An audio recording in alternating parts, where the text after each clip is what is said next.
అందరికీ praise lord. దేవుని కృపను బట్టి మన కుటుంబాలను క్షేమంగా తన రెక్కల చాటున కాచి కాపాడిన దేవునికి మన స్తుతులు చెల్లించబోతులమై ఉన్నాం. దేవుని నామమున స్తోత్రం కలిగిన గాక. హల్లెలూయా. ఒక వారమంతా మన కుటుంబాలు పోషించబడ్డాయి. ఒక వారమంతా మన కుటుంబాలు తన దేవుని యొక్క భద్రతలో నడిపించబడ్డాయి. మరొక వారాన్ని ప్రారంభిస్తున్న మనం మన కుటుంబ జీవితాల్లో దేవుని కృపను పొందాలి అని మనం చూడబోతున్న ప్రారంభించిన నూతన నెల మన కుటుంబానికి దీవెనకరంగా దేవుడు చేయాలని, మన కుటుంబాలకు ఆయన కాపుదల, ఆయన భద్రత ఇంకా నిండారుగా మెండుగా కలగాలని ప్రార్థనలో ప్రతిరోజు జ్ఞాపకం ఉంచుకోవాల్సిందిగా మీకు ప్రేమతో మనం చేసిన ఈ ఆదివారం ఆరాధనకి మిమ్మల్ని అందరినీ ప్రేమతో ఆహ్వానిస్తున్నాను. తలలు ఉంచుదాం, ప్రార్థన చేసుకొని ఆరాధన కార్యక్రమాన్ని ప్రారంభించుకుందాం. దయగలిగే యేసయ్యా, మీ నామానికి స్తోత్రాలు తెలుస్తున్నాం తండ్రి. జూలై మాసం అంతా మమ్మల్ని మా కుటుంబాలని మీరు రెక్కల చాటును భద్రపరుచుకొని కాచి కాపాడి నడిపించి మరొక నెలలోనికి రావడానికి చిన్న కృపను బట్టి నీకు స్తోత్రాలు తెలుస్తున్నాం యేసయ్యా. నూతన నెలని ప్రారంభిస్తున్న మా జీవితాల్లో, మా కుటుంబాల్లో ఇంకా నీ గొప్ప కార్యాలని అధికంగా ఘనంగా మేము చూడగలగటానికి నిండారుగా మీరు సహాయం ఇచ్చిన పదేపడుతున్నాం తండ్రి. ఈ ఆదివారం ఆరాధనలో మేమందరం కలిసి మా కుటుంబాలతో మీ నామాన్ని ఘనపరుస్తూ ఉండగా నీ కృపాని సన్నిధి మాతో ఉండనిమ్మని ప్రాధేయపడుతున్నాం తండ్రి. మా గృహాల్లో మీరు అడుగు పెట్టడానికి తగిన వాతావరణాన్ని మీరు సృష్టించి మీరు అడుగు పెట్టగలిగే దీవెనని మీరు నిండారుగా పొందటానికి మీరు మెండుగా సహాయం ప్రాధేయపడుతున్నానయ్యా. నీ సేవకుడిగా అల్పుడే నేను నిలబడుతూ ఉండగా నన్ను నా మాటలు మరుగు చేసుకుని నీ పిల్లలతో మీరు మాట్లాడమని ప్రాధేయపడుతూ మీకే మహిమ ఘనత ప్రభావంలో అర్పిస్తూ యేసు నామమున ప్రార్థించి పొంది ఉన్నాం పరమ తండ్రి, ఆమేన్. ఇప్పుడు మన క్వైర్ పిల్లల పాటలు పాడుతూ ఉండగా వారితో కలిసి దేవుని నామాన్ని గణపరుద్దామని, కుటుంబంతో కలిసి దేవుని నామం స్తుతిద్దామని మీకు మనవి చేస్తున్నాను. Let's all worship God with families.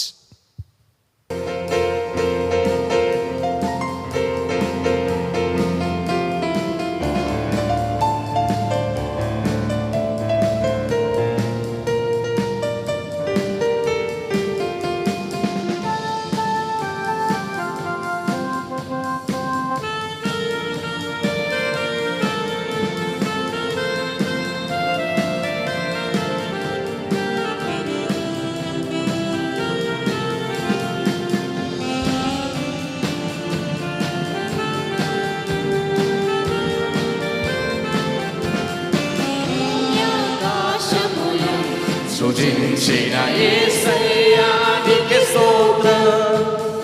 భూమి ఆకాశములు సృజించిన యేసయ్యా నీకే స్తోత్రం. నీ ఆశ్చర్యమైన క్రియలు నేనెలా మరచిపోదును. నీ ఆశ్చర్యమైన క్రియలు నేనెలా మరచిపోదును. హల్లెలూయా.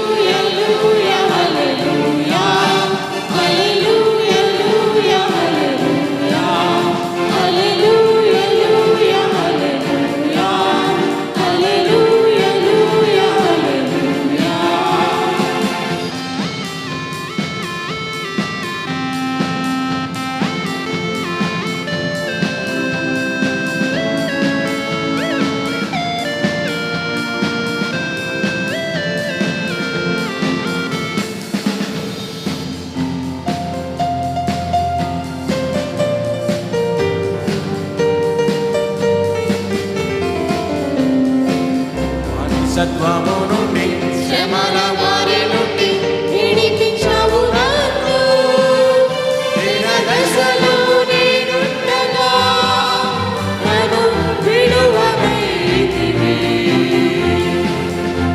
సత్వము నుండి శ్రమల వారి నుండి విడిపించావు నన్ను. దశలో నేనుండగా నన్ను విడువనైతివి. సృజించిన యేసయ్యా నీకే స్తోత్రం. భూమి ఆకాశములు సృజించిన యేసయ్యా నీకే స్తోత్రం. నీ ఆశ్చర్యమైన క్రియలు నేనెలా మరచిపోదును. నీ ఆశ్చర్యమైన క్రియలు నేనెలా మరచిపోదును. హల్లెలూయా.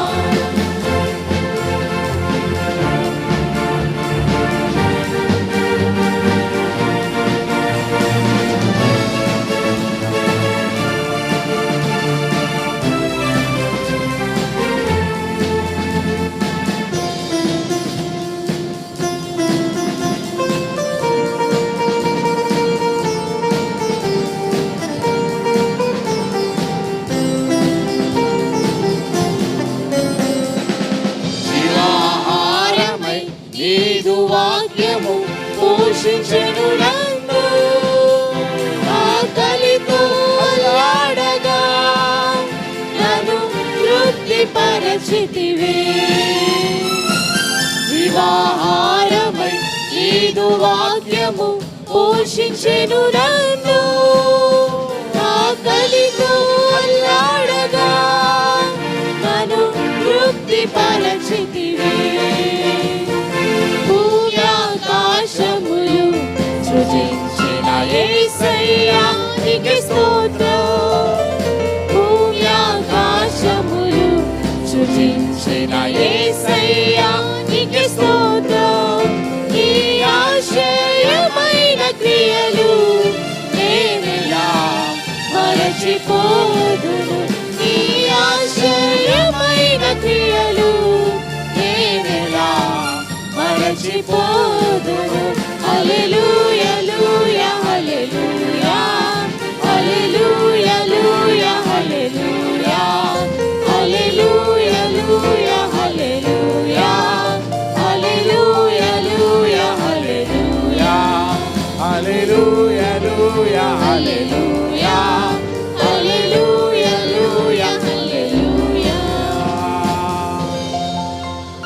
హల్లెలూయా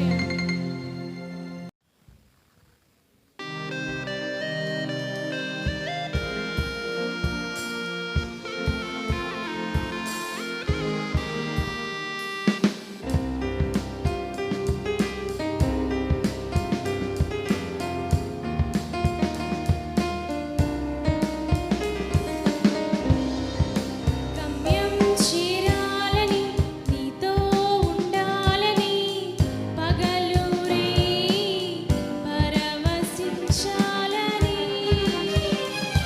ఈ నింగినేలా కనుమరుగైన శాశ్వత జీవం పొందాలని సాగిపోతున్నాను నిన్ను చూడాలని నిరీక్షిస్తున్నాను నిన్ను చేరాలని సాగిపోతున్నాను నిన్ను చూడాలని నిరీక్షిస్తున్నాను నిన్ను చేరాలని గమ్యం చేరాలని నీతో ఉండాలని పగలూరి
ఎంతవరకు మీ ఫ్యామిలీస్తో దేవుని నామాన్ని గణపరిచి నమ్ముతూ ఉన్నాను.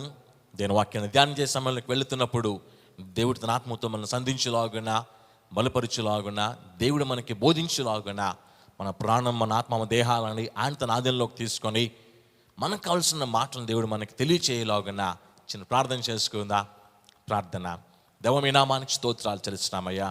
ఇంతవరకు మేము మా కుటుంబాలతో కలిసి కోయిర పిల్లలతో ఏకీభవించి మీ నామాన్ని గణపరిచి ఇప్పుడు నీ వాక్యం కొరకు సిద్ధపడుతూ ఉండగా వినగలిగే చెవులు మాకు దయచేయండి, గ్రహించే హృదయాన్ని మాకు దయచేయండి. మేము వింటున్న మాటలు అవి గాల్లో కలిసిపోయేలా కాకుండా మా మనసుల్లో దాచిపడేలాగున్నా, మా మనసుల్లో ముద్రించబడేలాగున్నా, మా ఆలోచనలో ఆ వాక్యం ఎప్పుడూ కూడా మెదులులాగున్నా సహాయం చేయని పదవిపడుతున్నాను. సయా అల్పడి నీ సేవకుని మీరు మరుగు చేసుకొని నీ ప్రజల మధ్యలో, నీ పిల్లల మధ్యలో ఒక యోగ్యమైన పనుముట్టిగా నడిపించడం ప్రాధేయపడుతూ మీకే మహిమ, ఘనత, ప్రభావంలో అర్పిస్తూ యేసు నామమున ప్రార్థించి పొంది ఉన్నాం పరమ తండ్రి. ఆమేన్. ఈ ఉదయకాల సమయంలో my dear friends and family, మీతో కలిసి దేవుని నామ గణపరచడానికి దేవుడు నాకు ఇచ్చిన ఈ శ్రేష్టమైన సమయాన్ని బట్టి, గొప్ప ఆధిక్యతను బట్టి దేవుని ఘనమైన ఉన్నతమైన నామానికి బంగారు పాదాలకు నా హృదయపూర్వకంగా తెలియచేస్తున్నాను. ఉదయకాల సమయంలో ఈ యొక్క వీడియోలోంచి మీ ఫ్యామిలీస్గా కలిసి దేవుని నామం గణపరుస్తున్న మీకు అందరికీ ప్రభువైన యేసుక్రీస్తు నామమున పేరు పేరున నా హృదయపూర్వకంగా తెలియచేస్తా ఉన్నా. ప్రియమైన సహోదరి, ప్రియమైన సహోదరుడా, ఇలాంటి భయంకర రోజుల్లో, అర్థం కాని రోజుల్లో, ఏం జరుగుద్దో తెలియని రోజుల్లో మన జీవితాలని మనము నడిపించుకుంటూ ఉన్నాం. ఈ ఆగస్టు నెల గురించి చాలా రోజుల నుంచి పేపర్లో చూస్తూ ఉన్న వ్యాక్సిన్ వస్తుంది, పలానా కంట్రీ వ్యాక్సిన్ రిలీజ్ చేస్తుంది, ఇండియా రిలీజ్ చేస్తుంది, రష్యా రిలీజ్ చేస్తుంది అని రకరకాల దేశాలు రిలీజ్ చేస్తున్నాయన్న మాటలు మనం వింటున్నప్పుడు ఏదో కాస్త ధైర్యం, వ్యాక్సిన్ వస్తుంది, వచ్చిన తర్వాత ఈ ప్రాబ్లం బయటకు వచ్చేస్తామేమో అనే ధైర్యం మన భయాన్ని కాస్త కొద్దిగా కంట్రోల్ చేస్తూ ఉంది. వ్యాక్సిన్ రావడం దేవుని చిత్తం, అది నడిపించబడటం, అది మన వరకు రావడం, మనం యావత్ ప్రపంచానికి అందించబడడం దేవుని చిత్తంలో ఉన్నది. దేవుడు చేస్తాడని నేను నమ్ముతూ ఉన్నా. కాబట్టి నిజంగా ఈ నెలలో, ఈ ఆగస్టు నెల అనేసరికి మనందరికీ ఒక హోప్, మన జీవితాలకు ఏదో వెలుగు కలుగుతుంది, చీకటి పరిస్థితుల్లోంచి వెలుగు పరిస్థితుల్లో వెళ్తామని ఆశపడుతూ ఉన్నాం. మంచిదే. కానీ నిజంగా ఆ గవర్నమెంట్స్ మీద లేకపోతే కంట్రీస్ మీద ఆధారపడడం అనేది మనకు, వాళ్ళకి సైంటిస్ట్ ఉన్నారు కాబట్టి ఆ సైంటిస్ట్ దేవుడు ఇచ్చే జ్ఞానాన్ని బట్టి వాళ్ళు కావాల్సిన ఆ యొక్క మెడిసిన్ని, ఆ వ్యాక్సిన్ని వాళ్ళు రిలీజ్ చేశారు కాబట్టి వాళ్ళకి తగిన జ్ఞానం దేవుడు ఇవ్వాలని, ఈ కరోనా వైరస్ నుంచి ప్రపంచాన్ని దేవుడు తప్పించాలని నేను ప్రార్థనలో ప్రతిరోజు గుర్తుపెట్టుకోవాల్సిందిగా ఒక చిన్న ప్రేయర్ పాయింట్ని మీకు ప్రేమతో తెలియచేస్తూ ఉన్నాం. నిజంగా ఇలాంటి రోజులను గమనిస్తూ వచ్చినప్పుడు కీర్తనకారుడైన దావీదు ఓ మాట అంటూ ఉంటాడు. అతిపెద్ద కీర్తన బైబిల్ గ్రంథంలో 119వ కీర్తన. ఈ 119వ కీర్తన 50వ వచనంకి వచ్చినప్పుడు ఓ మాట అంటుంది, నీ వాక్యం నన్ను బతికించి ఉన్నది, నా బాధలో ఇదే నాకు నెమ్మది కలిగించుచున్నది అంట. నీ వాక్యమే నన్ను బ్రతికించింది అంటే ఒకానొక సందర్భంలో, ఒకనొక పరిస్థితుల్లో, మరణకరమైన పరిస్థితులకు దావీదు వెళ్ళినప్పుడు దేవుని వాక్యం అతనిని బతికించింది అని చెప్పి దేవుని వాక్యం ఎలా బతికించిందో అది జ్ఞాపకం చేస్తున్నాడని. ఆ తర్వాత మనం వాక్యం చూస్తే కనుక నా బాధలో ఇదే నాకు నెమ్మది కలిగించుచు ఉన్నది, అది ప్రజెంట్ కంటిన్యూస్ టెన్స్లో ఉంది. అంటే బాధ కలిగినప్పుడల్లా నెమ్మది కలిగిస్తున్నది దేవుని వాక్యం. మరణ పరిస్థితుల్లోకి వెళ్ళినప్పుడు బతికించింది దేవుని వాక్యం అని చెప్పి దేవుని వాక్యానికి ఉన్న శక్తి, ఆ వాక్యానికి ఉన్న బలాన్ని దావీదు అనుభవంతో కనెక్ట్ చేసి వచనాన్ని రాస్తూ ఉన్నా. ఈరోజు మన పరిస్థితులు ఎలాగున్నప్పటికీ ఈ ఆగస్టు నెల మన జీవితంలో ఏం తీసుకొచ్చినా ఏం తీసుకురాకపోయినా మనం బతకాలి అని అంటే దానికి కావాల్సిన మెయిన్ వ్యాక్సిన్ దేవుని వాక్యమే. మన బాధలో నెమ్మది కలిగి నడిపించబడాలి అని అంటే కూడా దానికి కావాల్సిన ఎనర్జీ బూస్టర్ దేవుని వాక్యం విషయాన్ని ఈ సందర్భంలో మీ జ్ఞాపకం చేస్తూ ఉన్నా. ప్రియమైన సహోదరినా, ప్రియమైన సహోదరుడా, నీ కుటుంబము, నీ జీవితము, రాబోతున్న రోజుల్లో, రాబోతున్న కాలం దేవుని కృపలు నడిపించబడాలంటే దేవుని వాక్యమనే ఆ యొక్క వ్యాక్సిన్తో, దేవుని వాక్యమనే ఎనర్జీ బూస్టర్తో నిన్ను ఎప్పుడైతే నింపుకుంటావో అప్పుడు నీవు, నీ కుటుంబము దేవుని కృపను బట్టి ముందుకు నడిపించబడదని చెప్పడానికి దేవుని సేవకునిగా, సహోదరునిగా నేను ఇష్టపడుతూ ఉన్నా. నిజంగా బైబిల్లో ఉన్న సంఘటనలు మనం పరిశీలన చేస్తున్నప్పుడు ఇవన్నీ మన ఆత్మీయ జీవితంలో మేలు కొరకు, ఆత్మీయ ఎదుగుదల కొరకు, వేదనలో ఉంటే ధైర్యం కొరకు, బాధలో ఉంటే ఓదార్పు కొరకు, దేవుని వైపు ఎలా చూడాలో అన్న దారి చూపించిన కొరకు రకరకాల భక్తుల జీవితాల్లో ఉన్న సంఘటనలని దేవుడు మనకి ఆదరణకరంగా, మనకు దీవెనకరంగా, మనం ఏ విధంగా వెళ్ళాలో ఒక లెసన్గా మనకు దేవుడు ఆయన పెట్టాడని చెప్పడంలో ఏమాత్రం సందేహం లేదు. ఇలాంటి బైబిల్ గ్రంథంలో నుండి ఇన్ని ఆధారకరమైన వర్తమానాల్లో నుంచి అనేక భక్తుల జీవితంలో మనం నేర్చుకున్న పాఠంలో నుండి ఒక భక్తుడిని, ఒక వ్యక్తిని మీకు చూపించడానికి ఇష్టపడుతూ ఉన్నా. అతడు దేవుని కృపను బట్టి రాజుగా పరిపాలన చేశా. అతని గురించి బైబిల్లో అన్ని చోట్ల ఉండదు, కానీ ఒకే చోట ఉంటుంది. అది ఒక అధ్యాయంలో కనబడుతుంది మనకి. అతని గురించి చూస్తూ వచ్చినప్పుడు 2 రాజుల గ్రంథంకి వచ్చిన 2 దినవృత్తాంతం వచ్చినప్పుడు the book of 2 Chronicles chapter 13లో చూస్తూ వచ్చినప్పుడు అతని ప్రారంభం అక్కడే ఉంది, అతని అంతం కూడా అక్కడే ఉంది. ఆ రాజు పేరు చూస్తే గనక ఆ 13వ అధ్యాయంలో చూస్తూ వచ్చినప్పుడు అబియా అని ఉంటుంది అక్కడ ఫస్ట్ వచనంలో.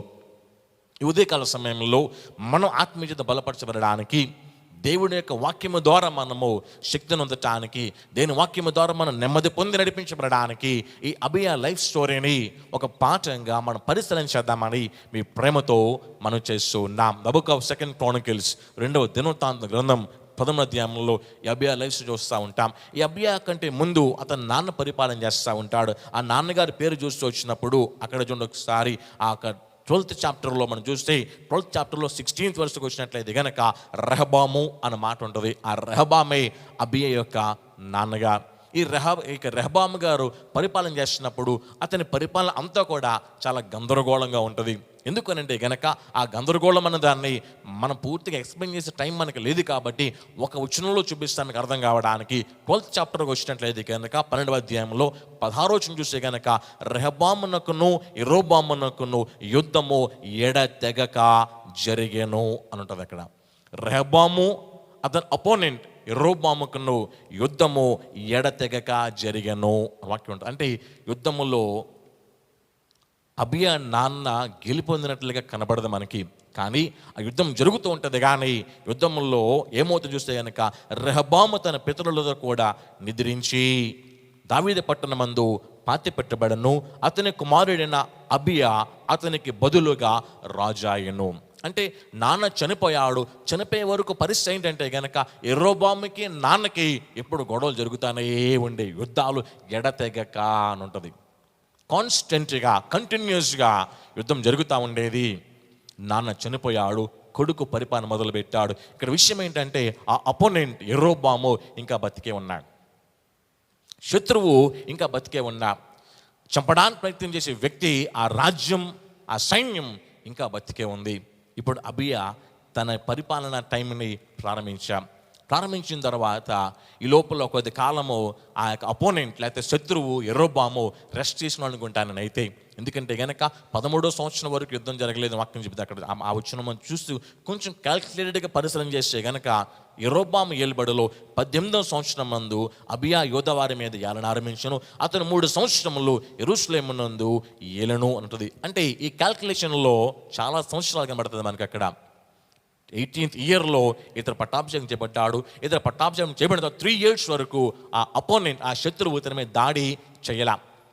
ఆ తర్వాత దాడి చేయడానికి రంగం రెడీ అయిపోయింది, సిద్ధపడిపోయాడు శత్రువు. దాడి మొదలైపోయింది. ఈ లోపల ఏమవుతుందని గమనిస్తే గనక చూడండి ఒకసారి ఆ 3వ వచనంలో అబియాకును యెరోబామునకును యుద్ధం కలుగగా అబియా 4 లక్షల మంది పరాక్రమశాలుల సైన్యము ఏర్పరుచుకొని యుద్ధమునకు సిద్ధం చేసెను. యెరోబామును 8 లక్షల మంది పరాక్రమశాలను ఏర్పరుచుకొని అతనికి ఎదురుగా వారి యుద్ధమునకు వ్యూహపరచెను. యుద్ధం మొదలయ్యింది. చాలా సంవత్సరాల గ్యాప్ తర్వాత మళ్ళీ శత్రువు దాడి మొదలుపెట్టా. శత్రువుతో పోరాడి గెలవలేక నాన్న చనిపోయాడు, శత్రువు మాత్రం బతికే ఉన్నాడు. నాన్న ఖాళీ చేసిన ఆ ప్లేస్లోకి కొడుకు వచ్చి పట్టాభిషేకం చేయబడి పరిపాలన బాధ్యత భుజాన వేసుకొని ముందుకెళ్తున్నా. పరిపాలన ఎలా ఉందో తెలియదు, కానీ శత్రువు మాత్రం చావలా, శత్రువు మాత్రం బతికే ఉన్నాడు. అతని మీద థ్రెట్ కొద్ది కాలం తర్వాత మళ్ళీ స్టార్ట్ అయిపోయిన తర్వాత పోన్లీ గెలుపొందుదాం లేకపోతే యుద్ధం చేద్దాం అనుకుంటే అక్కడ క్యాల్కులేట్ చేస్తే గనక ఇతని సైన్యం పరిశీలన చేస్తే గనక ఎక్కడ ఛాన్సెస్ లేవండి. అబియా కన్నా సైన్యం వాక్యం చూస్తే కనుక 3వ వచనంలో 4 లక్షల మంది, శత్రువు యెరోబాము కన్నా సైన్యము 8 లక్షల మంది. అక్కడ అర్థమవుతుంది ఈ 4 లక్షల మంది 8 లక్షల మంది జయించడము అంత సులువైన పని ఏం కాదు. కానీ చేసేదేం లేదు, యుద్ధానికి వెళ్ళాల్సి వస్తుంది. అక్కడ కొన్నిసార్లు మన జీవితాల్లో, మన కుటుంబాల్లో మనకంటే శత్రువు చూడడానికి బలంగా కనబడవచ్చు.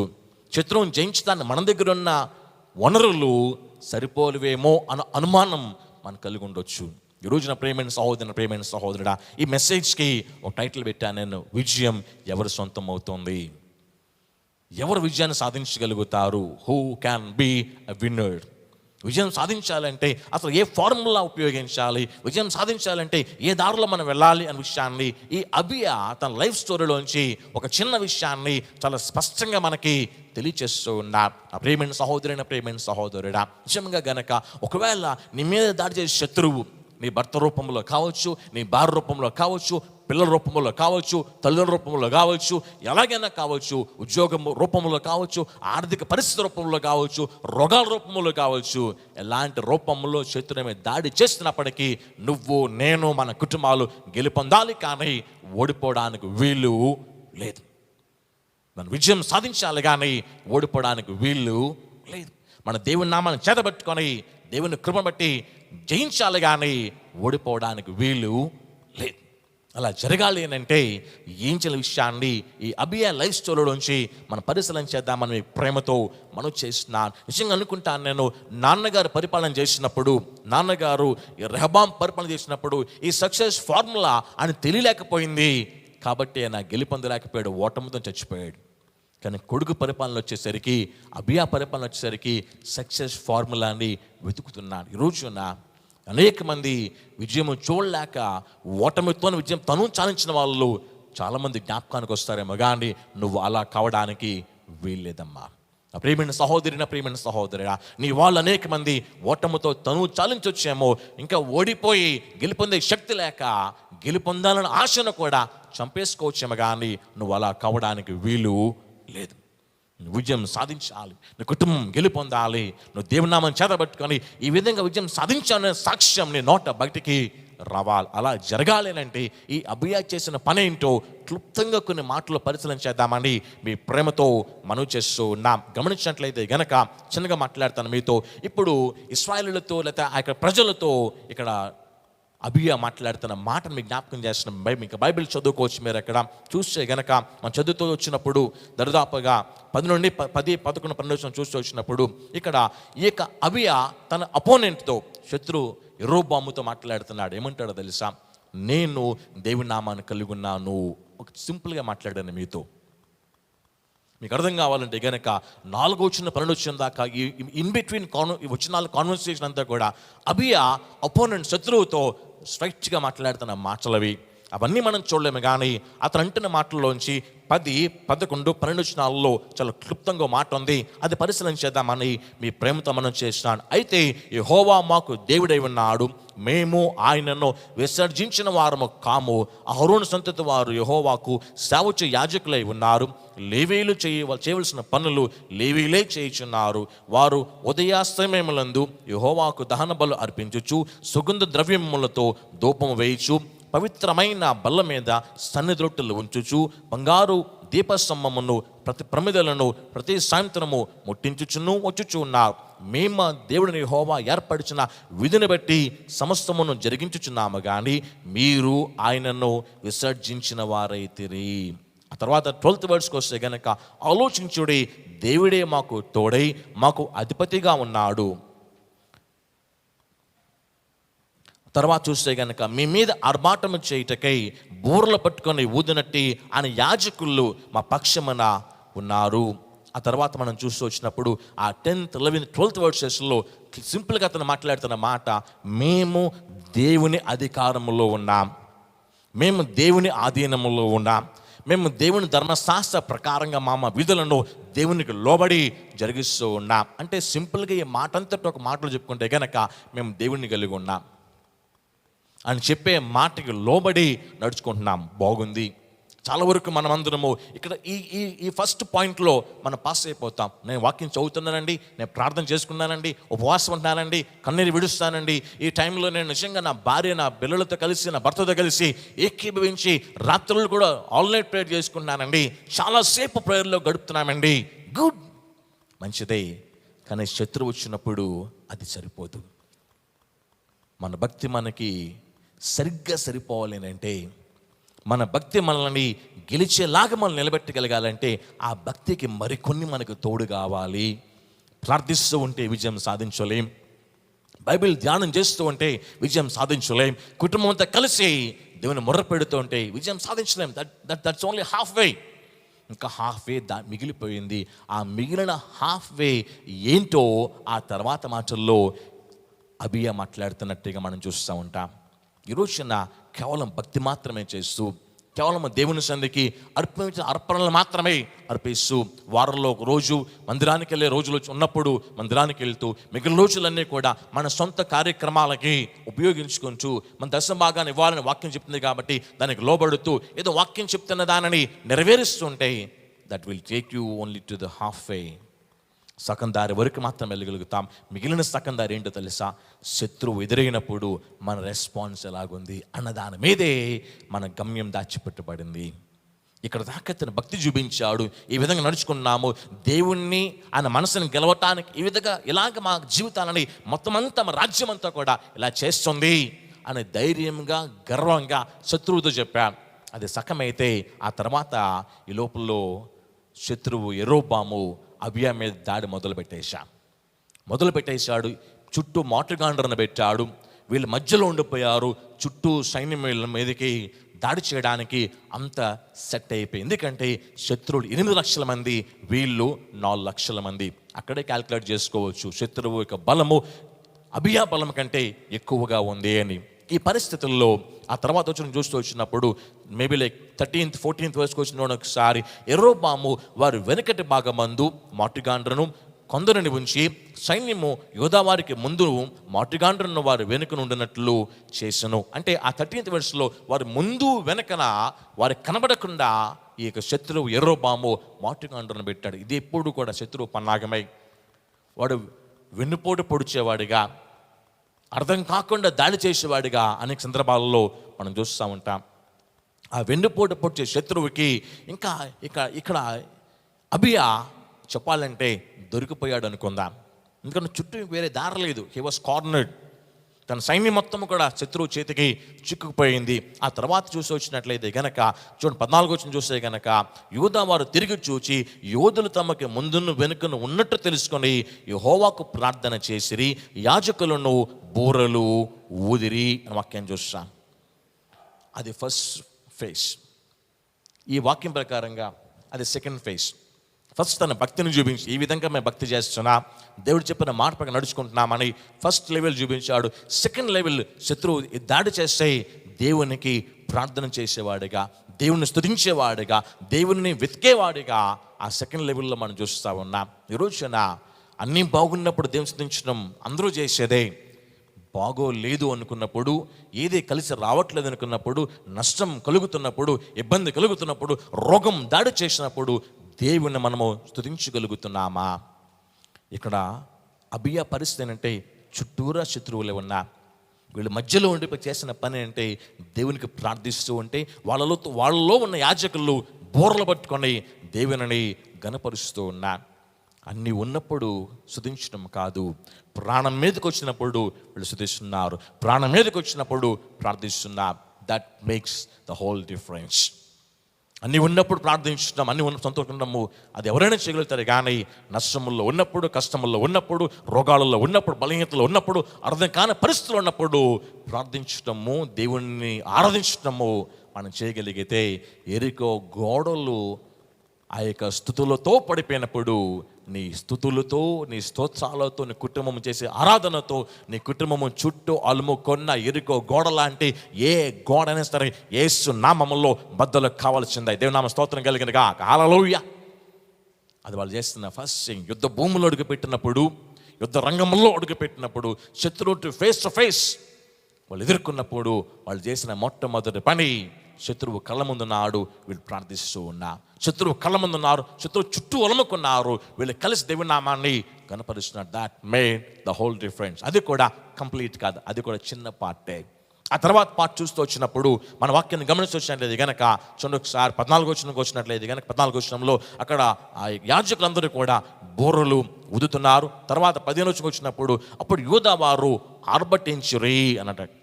అంటే ఇంకా ఆర్భటించడం అని అంటే యుద్ధంలోనికి వెళ్ళడానికి, శత్రువును ఫేస్ చేయడానికి దే హ్యావ్ డిసైడెడ్. దేవుని మీద భారం వేసుకొని ఒక యుద్ధ శబ్దాన్ని వాళ్ళు మ్రోగిస్తూ వాళ్ళు ముందు కొనసాగారు. అంటే వాళ్ళు ముందుకెళ్తున్నారు కానీ శత్రువుని చూసి పారిపోవడానికి, శత్రువుతో కాంప్రమైజ్ అయిపోవడానికి ఇష్టపడట్లా. అది మరొక కోణం కనబడతా ఉంది అక్కడ. ఫస్ట్ కోణం చావు కళ్ళ ముందు ఉంది. వాళ్ళు దేవుణ్ణి స్తుతిస్తూ ప్రార్థిస్తూ ఆర్భాటంతో దేవుని నామాన్ని కనపరుస్తున్నారు.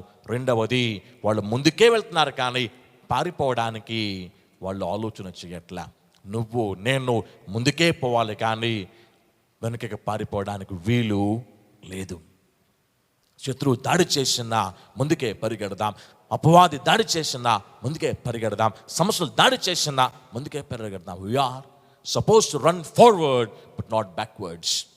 నువ్వు నేను ముందుకే పరిగెత్తవలసిన వాళ్ళము కానీ వెనకకు పారిపోవలసిన వాళ్ళము కాదు అనే విషయాన్ని ఈ రెండో మాటలను జ్ఞాపకం చేస్తూ ఉన్నా.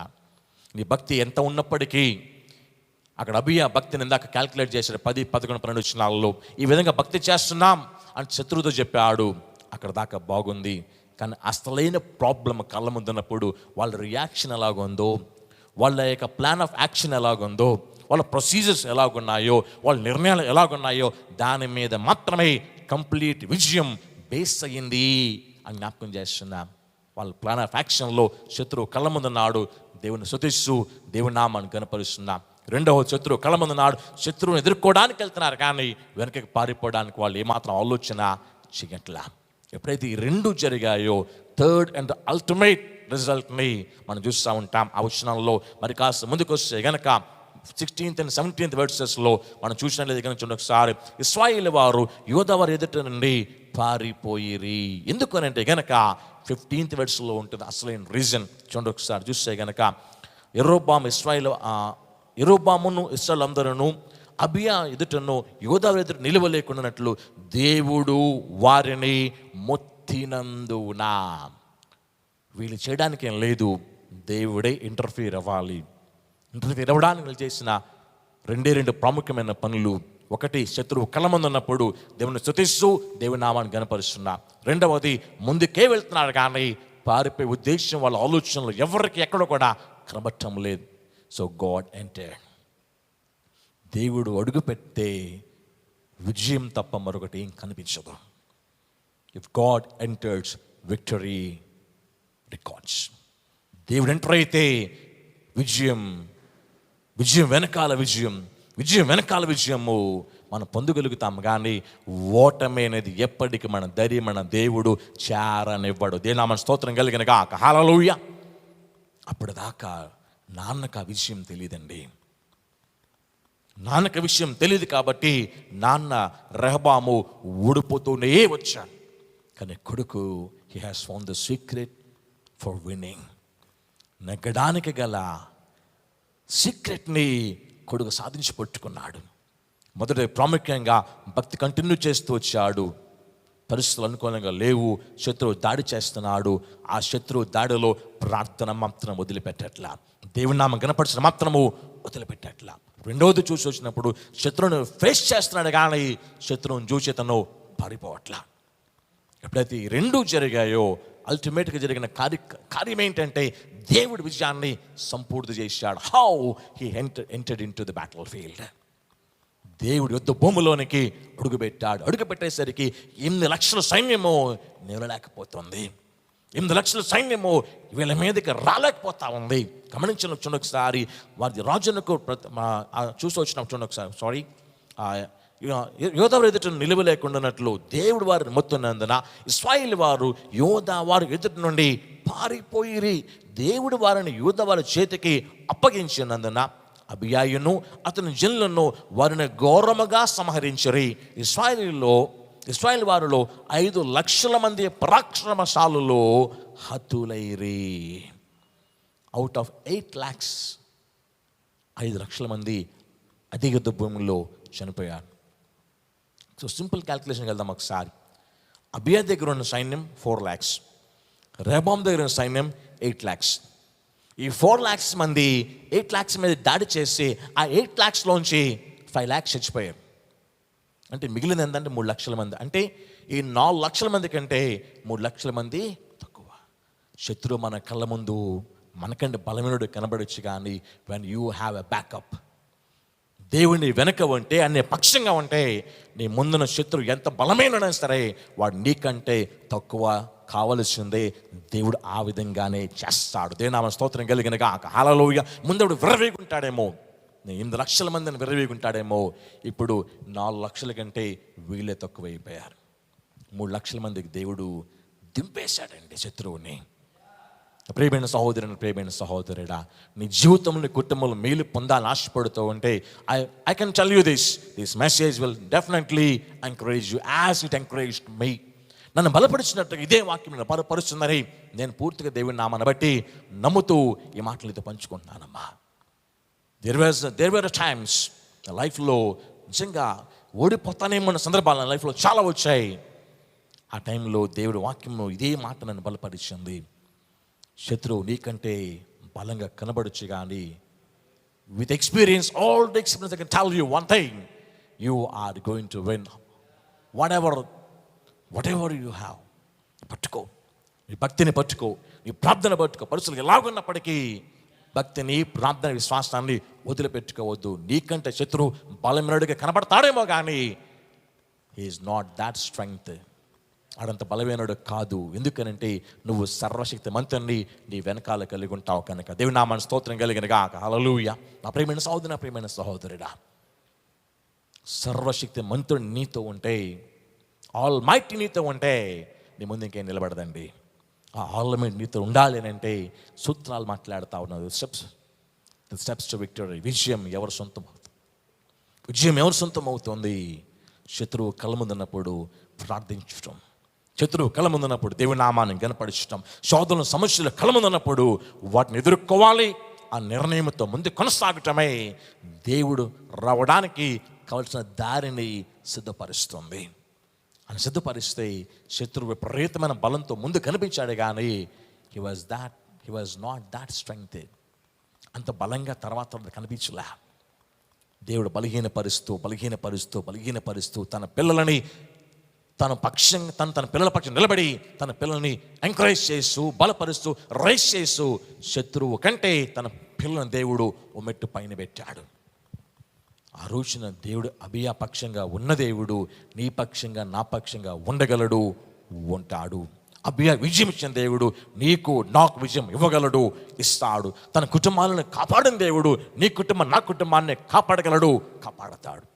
But only thing is we have to follow the same procedure. ఇవాళ వరకు సైన్స్లో కానివ్వండి, లేకపోతే మ్యాథ్స్లో కానివ్వండి, మన పూర్వీకులు వాళ్ళు ఫార్ములాస్ కనుక్కున్నారు. ఎన్నో సంవత్సరాలు అయిపోయింది ఫార్ములాస్ కనుక్కొని. బట్ ఈవెన్ టుడే అదే ఫార్ములాలోనే మనం ఫాలో అవ్వాలి. రిజల్ట్ చూడాలంటే అదే ఫార్ములానే ఫాలో అవ్వాలి. మన సొంత ఫార్ములా పెట్టామనుకోండి, రిజల్ట్ చూడలేం కదా. అదేవిధంగా మన పూర్వీకుల జీవిత దేవుడు బైబిల్ ఎందుకు పెట్టాడంటే, you and me are suppose to follow the same formula. అదే పద్ధతుల్లో, అదే ఫార్ములాలో మనం ముందుకెళ్ళాలని వాళ్ళ అనుభవాలను మనకి దేవుడు పరిశుద్ధ గ్రంథంలో పాఠంగా పెట్టాడు. మన బాధలు నెమ్మది కలిగించడానికి ఈ ఫార్ములా మనం ఫాలో అవుదాం. మనం బతకటానికి ఈ ఫార్ములా మనము ఫాలో అవుదామని మీ ప్రేమతో మనం చేస్తున్నాను. ఇంకాస్త మీకు అర్థం కావడానికి మరో మాట చెప్పడానికి ఇష్టపడుతున్నాను. ఇదే వచనంలో మరి కాస్త ముందుకెళ్ళి చూడండి ఒకసారి. సింపుల్గా మాట చెప్తాను మీరు చూడండి ఒకసారి. 18th verseకి వెళ్ళిపోతాం ఒకసారి. 18th verseకి వెళ్దాం ఒకసారి. ఈ ప్రకారము ఇశ్రాయేలు వారు ఆ కాలము తగ్గించబడి, తర్వాత చూస్తే గనక యూదావారు తమ పితరుల దేవుడైన యెహోవాను ఆశ్రయించిన హేతువు చేత జయమొందిరి. That is the reason. దేవుని ఆశ్రయించినందు వలన విజయం సాధించారు. There is no way except God. మూడో విషయం, దేవుణ్ణి ఆశ్రయించారు. నరుల వలన సహాయము వ్యర్థం అన్న దావీదే మాట్లాడతాడండి, ఒక రాజు. ఇక్కడ దేవుని ప్రజలు యూదావారు చేసిన పని చూసినట్లయితే కనుక దేవుని ఆశ్రయించిన హేతువు చేత జయమొందిరి. ఈ రోజున ప్రియమైన సోదరుడు దీస్ 3 స్టెప్స్ మన మనస్సుల్లో ముద్రించబడిపోవాలి. శత్రువు కళ్ళ ముందున్నప్పుడు ప్రార్థన రావాలి మన నోట్లోంచి. శత్రువు కళ్ళ ముందున్నప్పుడు మన నోట్లోంచి స్తుతులు రావాలి. అలా చేసిన ఫస్ట్ థింగ్. సెకండ్ విషయం వచ్చినట్లయితే వాళ్ళు ముందుకే వెళ్తున్నారు కానీ పారిపోవడానికి ఎక్కడ ఏ చిన్న ఆలోచన మనసులోనికి రానివ్వాలి. We are suppose to forward, ముందుకే పోవాలి కానీ వెనక్కి తిరిగి పారిపోవడానికి వీలు లేదు. మూడవది యెహోవాను ఆశ్రయించి. ఈ దేవుని ఆశ్రయించిన భక్తుల జీవితం అన్ని గమనించండి. త్రూ అవుట్ ద బైబిల్ ఆశ్రయించిన వారిని విడిచిపెట్టని దేవుడు అండి మన దేవుడు. ఆశ్రయించిన వారికి ఏమేమి కావాలో అనుకున్న దానికి ఎక్కువగా సమకూర్చే దయగలిగిన మనసు కలిగిన వాడండి మన దేవుడు. ఈ రోజున మనం దేవుని ఆశ్రయిస్తున్నామా? లేదే ఎవరైనా వాళ్ళు సాయం చేస్తే బాగుండని వాళ్ళ వైపు చూస్తూ, వీళ్ళు సాయం చేస్తే బాగుండని వీళ్ళ వైపు చూస్తూ వాళ్ళ వెనకాల తిరగడానికి మన టైం వెచ్చిస్తున్నామేమో. వెచ్చించే టైం వల్ల నువ్వు ఏం సాధిస్తున్నా తెలియదు కానీ ఆ సమయాన్ని దేవుని ఆశ్రయించడానికి నువ్వు పెట్టుకో. గాడ్ విల్ మేక్ అవే. దేవుడు నీ కొరకు దారిని సమకూర్చి పెడతాడు. ఏ దారి లేదనుకున్నప్పుడు దేవుని ఆశ్రయించు. దేవుని ఆశ్రయించిన భక్తుల జీవితంలో చూద్దాం. ఒకసారి ఎన్నో ఉదాహరణలు బైబిల్లో మనం చూస్తాం. ఎన్నో ఉదాహరణలు దేవుడు మన బైబిల్ గ్రంథంలో దేవుడు మనకు పెట్టాడు పాఠాలుగా. దేవుని ఆశ్రయించి విడుదల పొందారు, దేవుని ఆశ్రయించి చావును తప్పించబడ్డారు, దేవుని ఆశ్రయించి దేవుని కార్యాలు చూశారు, దేవుని ఆశ్రయించి అద్భుతాలు చూసిన సందర్భాలు బైబిల్లో కోకొల్లలుగా ఉన్నాయి. వాళ్ళ జాబితాలో నీ విజయ జాబితా కూడా చేర్చబడాలని ఆశపడుతున్నాను. వాళ్ళతో పాటుగా నీ అనుభవ సాక్ష్యము కూడా అనేకులకు బలపరచబడడానికి చేర్చబడాలని ఆశపడుతున్నాను. The choice is yours. దేవుని ఆశ్రయించితే విజయం తప్పగా సాధిస్తాం. అది వాళ్ళు విజయం సాధించడానికి మూడవ మెయిన్ కారణంగా బైబిల్లో చూస్తూ ఉన్నాం. 3 విషయాలు చూసాం మనం. ఒకటి ప్రార్థనతో పాటుగా దేవుని నామాన్ని గణపరచడం. రెండవది శత్రువుని ఎదుర్కోవడము. మూడవది దేవుని ఆశ్రయించడం. ఈ 3 సైమల్టేనియస్గా జరిగాయి కాబట్టి దేవుని కార్యాన్ని వాళ్ళ జీవితంలో వాళ్ళు రికార్డ్ చేయగలిగారు. ఈరోజు నా ప్రియమైన సహోదరుడా, దేవుడు తన ఇచ్చిన విజయాన్ని ఎంత చక్కగా పరిపూర్ణం చేశాడో తెలుసా? ఆ వచనం చూస్తే గనక 19th verse వెళ్దాం ఒకసారి. అబియా యెరోబామును తరిమి బేతేలును దాని గ్రామములను, యోషానాను దాని గ్రామములను, ఎఫ్రోనును దాని గ్రామములను పట్టుకొనెను. 28th verse 20వ వచనం. అబియా బతికిన కాలమున యెరోబాము మరలా బలము పొందలేదు. యెహోవా అతని ముత్తినందు చేత అతడు మరణము పొందెను. శత్రువు అయితే కాలం చేశాడు కానీ దేవుని నామానికి అనే వ్యక్తిని దేవుడు విజయముతోనే తీసుకెళ్ళాడు. శత్రువు చనిపోయిన తర్వాత అబియా చనిపోయాడు. చూసారు ఇక్కడ అబియా నాన్న చాలా జరగల. శత్రువు బతికే ఉన్నాడు, అబియా నాన్న చచ్చిపోయాడు. కానీ ఇక్కడ ఎంతో గొప్ప మార్పు కలిగింది కాబట్టి ఆ మార్పు పర్యాసారంగా శత్రువు కాలం చేసిన తర్వాత ఇప్పుడు అబియా సంతోషము దేవునామం కనపరుస్తూ శత్రువు తను చాలించిన మాటని చెవులార విని సంతోషంతో రాజ్యమంతటిని స్థిరపరిచి అన్ని చక్కదిద్దుకొని చూసుకొని అప్పుడు మరణించి ఉంటాడు నేను అనుకుంటున్నాను. అది జరగాలండి మనకి. We should not die as losers because we are not actually losers. మనం వాస్తవంగా ఓడిపోయే వాళ్ళం కాదండి, విజయం సాధించవలసిన వాళ్ళమండి. మనం తను చాలించాల్సి వస్తే we should die victory death. విజయముతో మనం చనిపోవాలి కానీ ఓటమితో మనం చావడానికి వీలు లేదు. అక్కడ నాన్న ఓటమితో చచ్చిపోయాడు. నాన్న రెహబాము ఓటమితో చచ్చిపోయాడు కానీ కొడుకు అబియా అలా చేయలా. తన చనువు చాలించేసరికి శత్రువు అనేవాడే లేకుండా అయిపోయింది. శత్రువు ఏమేమి ప్రాంతాలు పట్టుకుపోయాడో అవన్నీ సొంతం చేసుకున్నాడు. ఏమేమి ప్రాంతాలు అతను ఆక్రమించేసుకున్నాడో అవన్నీ సొంతం చేసుకున్నాడు. శత్రువు మళ్ళీ బలమే పొందలేకపోయిన వాక్యం చెప్తుంది. బలమే పొందలేకపోయాడు. తన బలపరచబడుతూ ఉన్నాడు, తన రాజ్యం స్థిరపరచబడుతూ ఉంది. ఏమేమి పోగొట్టున్నాడు అవన్నీ సంపాదించుకుంటూ ఉన్నాడు. చివరాఖరిలో విజయాన్ని కల్లారా చూసి శత్రువు ఓటమని చెవులారవిని, శత్రువు మరణాన్ని చెవులారవిని అప్పుడు తను చాలించిన బైబిల్ చెప్తూ ఉంది. అలాంటి లైఫ్ని మనం లీడ్ చేయగలగాలి. అలాంటి స్థితిలోనికి మనము నడిపించబడగలగాలి. నా ప్రియమైన సహోదరుడా, ఆ స్థితిలో వెళ్ళాలని ఆశపడుతూ ఉంటే here is the lesson for you. విజయం సాధించడానికి ఏ దారిలో వెళ్ళాలో అబియా లైఫ్ స్టోరీలోంచి ఒక చిన్న లెసన్ని ఈరోజు దేవుడు మనకి తెలియజేస్తూ ఉన్నాడు. ఈ వచనాలండి, ఈ వాక్యాన్ని, ఈ పాయింట్స్ని నువ్వు జాగ్రత్తగా నువ్వు పరిశీలన చేసి మరొకసారి అధ్యాయం చదివి దీని వాక్యాన్ని బట్టి దేవుని శక్తి ద్వారా నువ్వు బలపరచబడాలని ప్రేమతి మాటను తెలియజేస్తా ఉన్నా. You and me are suppose to win, not to lose. విజయం సాధించాలి కానీ మనం ఓడిపోకూడదు. We are not losers. నేను ఓడిపోయే వ్యక్తిని, నాకు ఇంక విజయం అందదు, నా జీవితం ఎంతే, నా బతికింతే, నా కుటుంబం ఎంతే. ప్లీజ్ ఫ్రమ్ టుడే ఆన్వర్డ్స్ ఆ మాట ఇప్పుడు మనసులోకి రానివద్దు, ఆ మాట ఇప్పుడు నోట్లోంచి రానివద్దు. You and me we are all suppose to win. నెగ్గడానికే దేవుడు మనల్ని సృష్టించాడండి. మనం గెలుపొందవలసిన వారమే ఉన్నాం. ఓటమి నుంచి విజయాన్ని అందుకోవలసిన వారమే ఉన్నాం. మన జీవితంలో మన అనుభవాలని అనేకులు సాక్ష్యముగా వాళ్ళు బలపరచడానికి చెప్పవలసిన వారమే ఉన్నాం. అలా జరగాలంటే మనలో మార్పు రావాలి. నీ ముందు ఏ కష్టం ఉన్నా, నీ కుటుంబంలో ఏ శోధన ఉన్నా, నీ జీవితంలో ఏ ఇబ్బంది ఉన్నా సరే, వాటి మధ్యలో నువ్వు దేవునామాన్ని కనపరచు, వాటి మధ్యలో దేవునామాన్ని స్తుతించు. వాళ్ళు చేసిన మొట్టమొదటి పని అదే. సెకండ్, ఫేస్ చేయాలి అని అనుకో, పారిపోవాలి, ఇంకో ఆల్టర్నేట్ దారి దొరుకుద్దా, ప్లీజ్ ఆలోచన రానివద్దు. మనము ఎంత గొప్ప వాళ్ళమనంటే మన దేవుడు ఏ రోజు ఎక్కడ విన్ను చూపించలే. రోషము కలిగినటువంటి మన దేవుడు, రోషము కలిగిన దేవుని పిల్లలమైన మనము ఎదుర్కోవాలి కానీ పిరికొల్ల పారిపోవడానికి వీలు లేదు. మూడవది, దేవుణ్ణి ఆశ్రయించి. He is the only source. విజయం సాధించాలంటే, కుటుంబం బయటకు రావాలంటే దేవుడు మాత్రమే నీకు ఉన్న ఒకే ఒక్క ఆధారం. అని ఆశ్రయించు.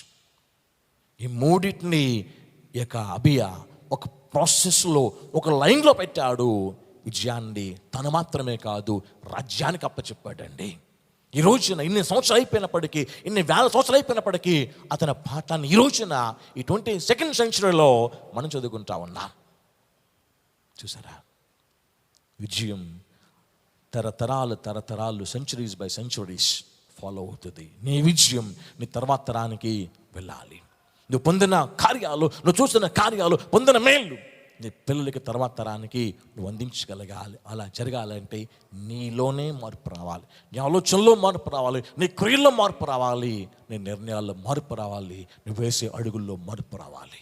ఆ మార్పుని ఈరోజు తెచ్చుకొని దేవుని నామాన్ని బట్టి అబియా కాదు, నువ్వు ఒక రికార్డ్ క్రియేట్ చేయవలసిందిగా, అబియాతో పాటుగా నువ్వు నీ అనుభవాన్ని అనేకలు పంచిన స్థితిలోనికి రావాల్సిందిగా దేవుని సేవకునిగా ప్రేమతో నేను బలపరుస్తున్నాను. ఈరోజు నుంచి నీ మనసులో ఏ ఆందోళన ఉన్నా, ఏ భయం ఉన్నా, ఏ బెదరున్నా, do not be afraid anymore. విజయం నీ సొంతం కావాలి. విజయాన్ని నువ్వు సాధించగలగాలి. నేను ఆశపడుతున్నాను. విజయం సాధించేలాగా నువ్వు సిద్ధపరచుకో. నీ విజయం అనేకల పాఠంగా దేవుడు తన నామానికి మారమై చేస్తాడు, చెయ్యను గాక. ఆమేన్. ప్రార్థన చేసుకుందాం. దయగల యేసయ్య మీ నామానికి స్తోత్రాలు చెల్లిస్తున్నామయ్యా. ఈ ఉదయకాల సమయంలో విజయం సాధించాలంటే ఏ దారి గుండా వెళ్ళాలి అని అబియా నుంచి, తన లైఫ్లోంచి మీరు మాకు నేర్పించిన పాఠాన్ని బట్టి నీకు స్తోత్రాలు చెల్లిస్తున్నాము తండ్రి. విజయం సాధించడానికి మేము ఏ ఫార్ములా వాడాలో, ఏ ప్రాసెస్లో వెళ్ళాలో, ఏ దారిలో వెళ్ళాలో, ఎలాంటి అడుగులు వేయాలో మీరు ఇచ్చిన మాటలు బట్టి నీకు స్తోత్రాలు. అబియా వేసిన అడుగుల మాదిరిగా మేము అడుగులు వేసి మీ నామకి మార్గమై విజయాన్ని మేము ఆస్వాదించగలగటానికి, విజయాన్ని చేజిక్కించుకోగలగటానికి సహాయం పదే పెడుతున్నాం తండ్రి. ఈ వాక్యము, ఈ మాటలు ఇదే కాల సమయంలో ఎందరైనా బలపరిచాయో వారెవ్వరు ఈ రోజు మొదలుకొని మరి దేని విషయంలో కూడా భయపడక, దిగులు పడక, ఆందోళన పడక అబియాలాగా అడుగులు వేసి మరి కుటుంబానికి విజయం సాధించి ఆ విజయం అనేకల పాఠంగా చెప్పగలగటానికి, సాక్ష్యంగా చెప్పగలగటానికి సహాయం పదే పెడుతున్నాను తండ్రి. మా ప్రతి కుటుంబాన్ని పేరు పేరున మీరు బలపరచండి, అవసరతలు తీర్చండి, అక్కలు తీర్చండి. నీ కృపను బట్టి మేమందరం విజయం సాధించడానికి మీరు మా చేయి పట్టుకు నడిపించమని అడుగుతూ మీకే మహిమ, ఘనత, ప్రభావంలో అర్పిస్తూ యేసు నామమున ప్రార్థించి పొంది ఉన్నాం పరమ తండ్రి. ఆమేన్. మన పరమ తండ్రి అయిన దేవుని ప్రేమ, కుమారుడైన క్రీస్తు కృప, పరిశుద్ధాత్మ దేవుని సహవాసం, ప్రేమ, కాపుదల, సహాయము మనకి మన కుటుంబాలు తోడుగా ఉండి ఆయన నామముకి మార్థమై బలపరిచి విజయాన్ని ఆస్వాదిస్తూ ముందు కొనసాగలగటానికి మనం నడిపించిన గాక. ఆమేన్. మీకందరి ప్రణామంలో పేరు పేరైన తెలియజేస్తున్నాను. Please do not think you as a loser. నువ్వు ఎప్పటికీ ఓడిపోయే వ్యక్తివి కాదు. నువ్వు విజయం సాధించాలి. విజయం సాధించడానికి నీలో పట్టుదల కలగాలని, రోషం కలగాలని దేవుని సేవకుని మనస్ఫూర్తిగా కోరుకుంటున్నాను. You and me are suppose to end our life winning. నెగ్గే మన జీవితం అంతం చేసుకోవాలి, కానీ ఓటములు అంతం కావడానికి వీలు లేదు. ఈ మెసేజ్ కానీ మేము ఎంకరేజ్ ఉంటే కనుక you can freely share to your friends and family members. వాళ్ళకి బలపడటానికి నూతన సహకారం అందించవలసిందిగా మీ ప్రేమ తెలియజేస్తున్నాను. దీని మన కుటుంబాలు తోడుండి తన నామముకి మార్థమై బలపరుస్తాడు, బలపరుచును గాక. ఆమేన్. Thank you so much. May God bless us all for His glory.